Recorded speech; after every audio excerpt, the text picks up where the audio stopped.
Habitantes de la orilla del miedo, bienvenidos sean todos y cada uno de ustedes.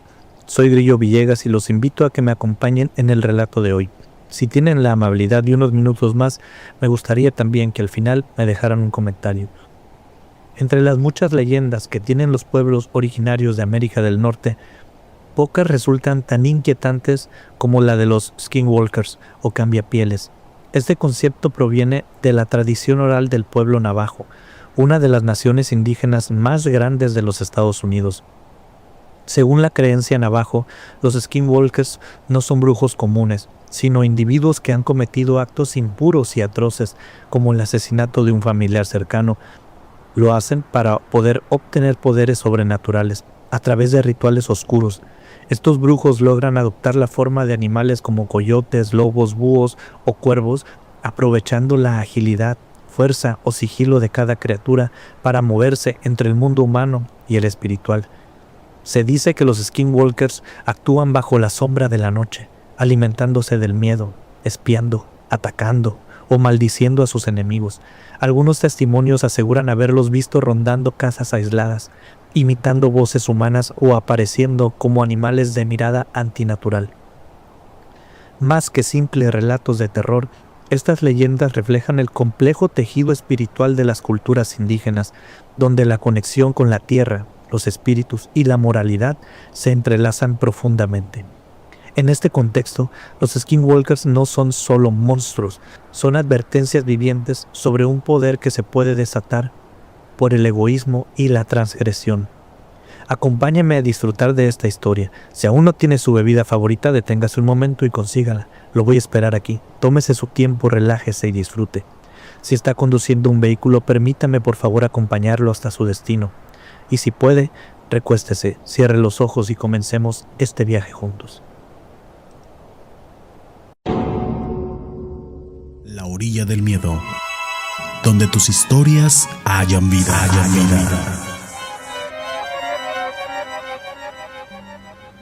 La historia que contaremos ahora nos fue enviada por el habitante de la orilla del miedo, que llamaremos Duncan. Es una historia que le ocurrió durante su infancia. Esta historia viajó desde los Estados Unidos hasta su canal, su proyecto.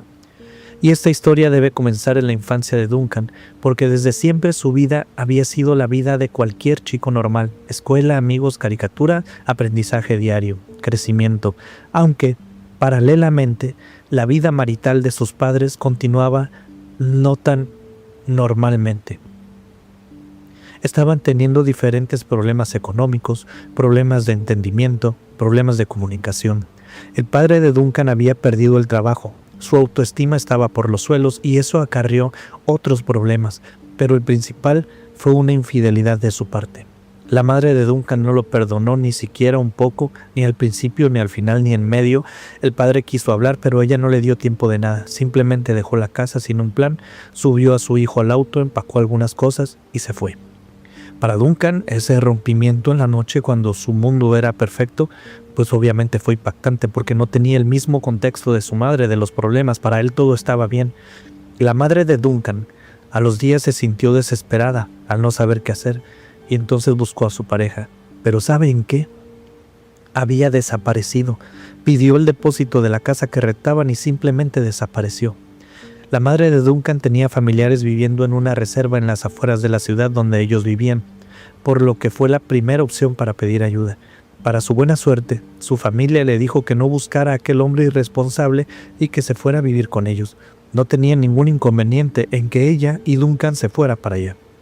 La pequeña familia que ahora era Duncan y su madre fue recibida con bombo y platillo.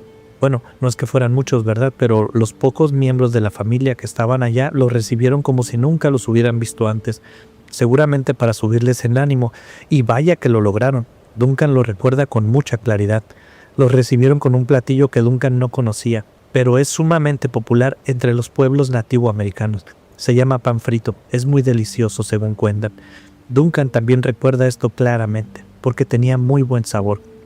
Duncan recuerda mucho ese día con claridad y mucha alegría. Quizás por venir de un trauma tan repentino como fueron los días anteriores con la pérdida de su padre, de su casa, todo este cambio, se fue despidiendo de algunos tíos y de algunos primos, pero recuerda mucho un mensaje que le dio su tío Joseph, que ya se encontraba pasadito de copas. Cuando se despidió, lo alzó en brazos y lo cargó hacia su camioneta en compañía de todos sus primos, hijos del mismo tío. Le dijo: oye, me alegra mucho que estés aquí, nos vamos a divertir mucho, pero ¿ya te advirtieron sobre los sonidos de la noche? Duncan le dijo que no, que él no sabía nada al respecto, y su tío puso cara de asombro y le dijo: bueno, ya te lo dirán, pero por mientras te adelanto algo, no salgas de noche nunca, y si en la noche te llaman desde afuera de tu casa, no vayas, aunque sea una voz de alguien conocido, aunque sea yo, tu mamá y tu abuela. A Duncan esto le inquietó un poco y lo dejó notar en su rostro, pero el tío Joseph hizo alguna broma como quitándole un poquito de importancia y el tema quedó en el olvido. Por suerte las palabras no. Los días pasaron como cualquier otra serie de días, uno tras otro. Era un buen lugar para vivir, muy tranquilo, pero demasiado diferente a lo que Duncan estaba acostumbrado. Aquí estaba teniendo que hacer nuevos amigos, teniendo que conocer nuevas rutas para moverse de un lugar a otro. Las mismas casas eran diferentes. En este lugar había remolques en lugar de casas y tenían sus peculiaridades. Había que aprender todo de vuelta. Además, el terreno era muy rústico, mucha tierra.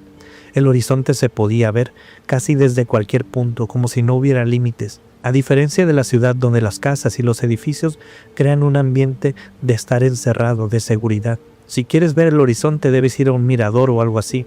Aquí no. Desde la ventana de la cama que usaba Duncan, podía ver en mitad de la noche el desierto, iluminado por la luz de la luna. Era hermoso, es verdad, pero también aterrador y cautivante. Es algo muy parecido a mirar el mar con lentes especiales con estos visores y ver que no tiene fin hacia abajo y hacia los lados. Además, estos dos escenarios comparten una experiencia. No sabes qué es lo que hay allí, sabes que hay cosas, pero no las ves. Esto me lleva a una reflexión interesante, y es que mirar fuera de uno mismo, mirar el exterior, solo es satisfactorio cuando hay suelo firme bajo nuestros pies, cuando estamos estables emocionalmente. De otra forma es atemorizante, porque no tenemos seguridad de quiénes somos y lo que hacemos.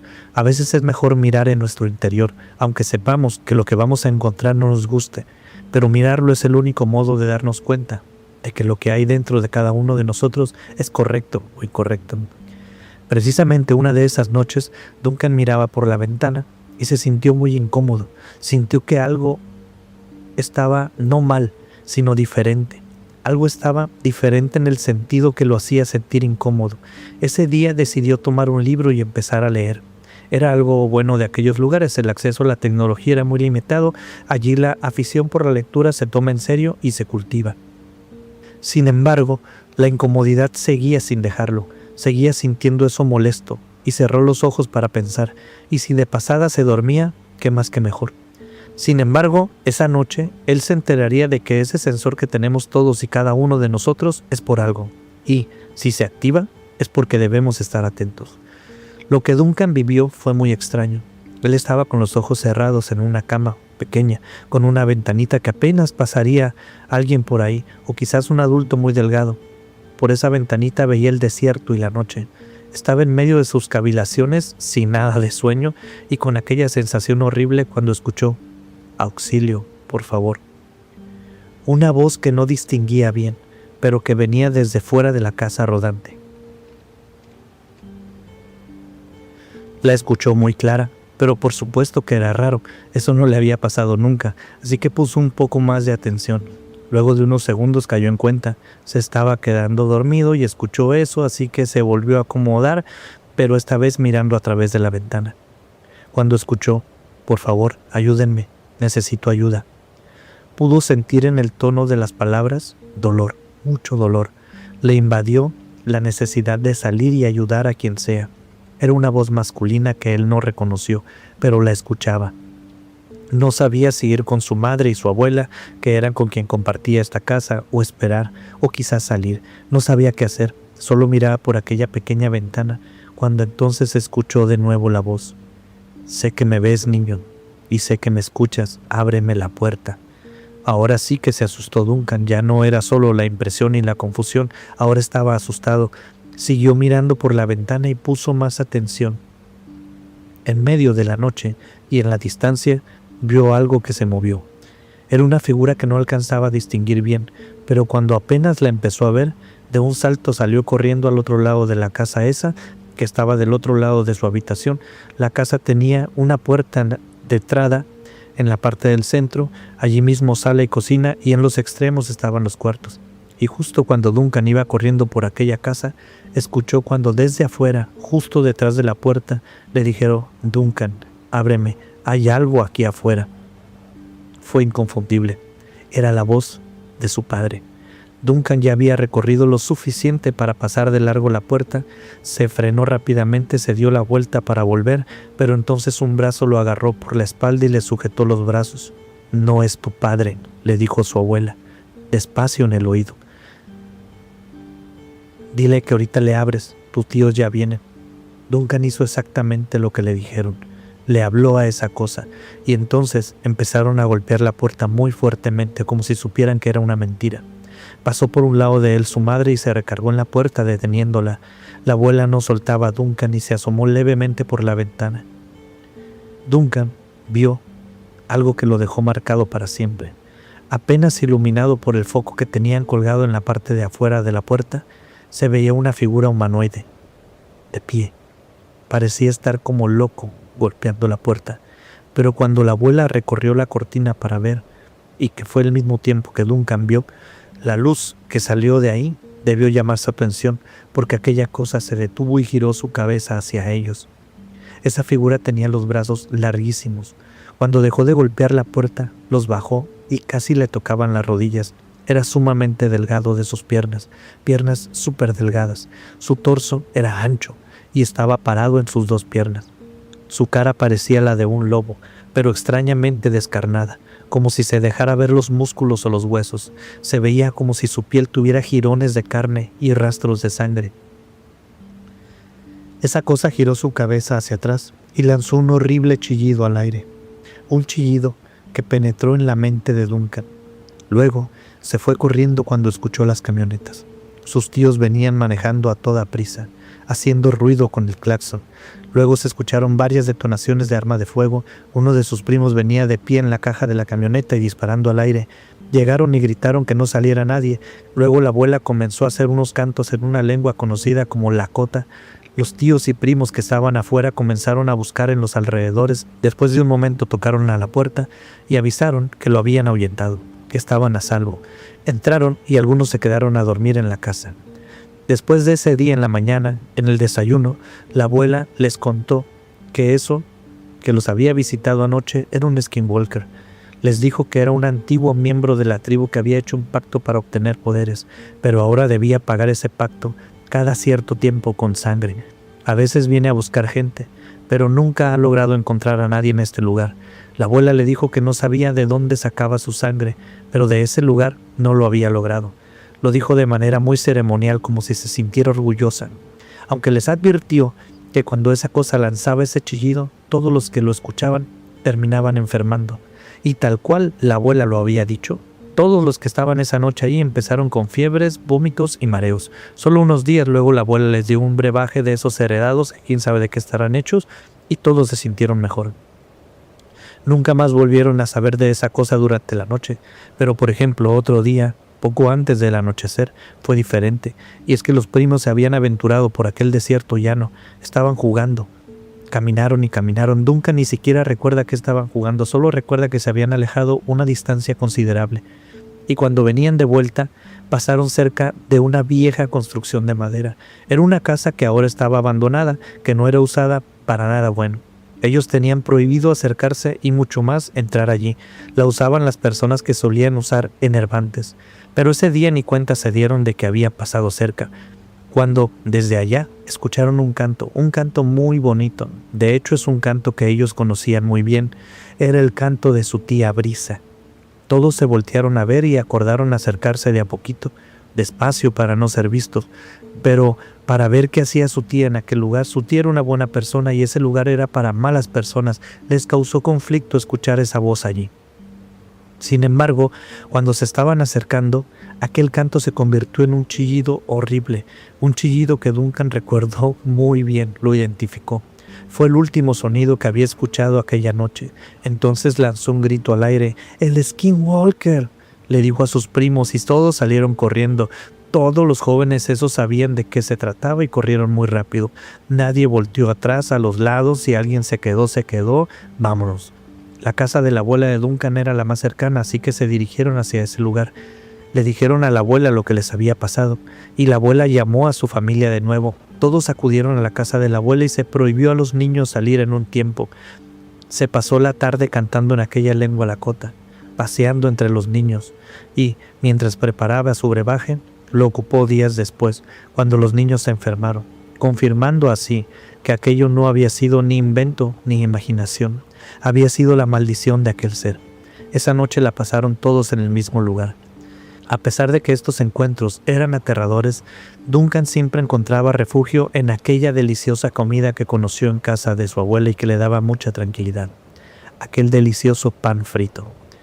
De parte de Duncan solo me resta decirle, gracias por escuchar. Queridos habitantes de la orilla del miedo, muchas gracias por haberse quedado hasta el final de esta historia. Si tú tienes una historia que quieras compartir, algo que te haya pasado a ti o a alguien que conozcas, no dudes en enviárnosla. Puedes escribir a laorilladelmiedo@gmail.com o mandarme un mensaje directo a cualquiera de nuestras redes sociales. Todos los enlaces están en la descripción de este video. ¿Qué les ha parecido el relato de hoy? Fue muy interesante, ¿no lo cree?